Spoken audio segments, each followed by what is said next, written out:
Welcome to Madasaling Pinoy, your prayer partner. Ngayon ay 23 linggo sa karaniwang panahon.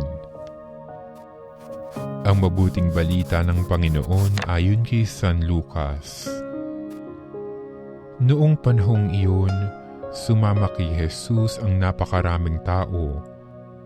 Humarap siya sa kanila at kanyang sinabi, "Hindi maaaring maging alagad ko ang sino mang umiibig sa kanyang ama at ina, asawa at mga anak, mga kapatid at maging sa sarili niyang buhay ng higit sa akin.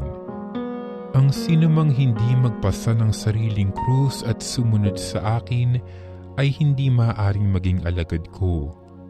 Kung ang isa sa inyo'y nagbabalak magtayo ng tore, hindi ba uupo muna siya at tatayahin ang magugugol para malaman kung may sapat siyang salaping maipagpapatapos niyon?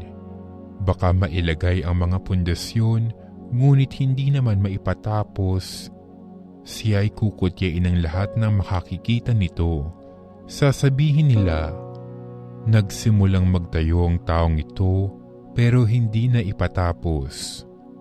O sinong hari na makikipagdigma sa kapwa-hari ang hindi muna uupo at pag-aaralang mabuti kung ang 10,000 niyang kawal ay maisasagupa sa kalaban na may 20,000 tauhan?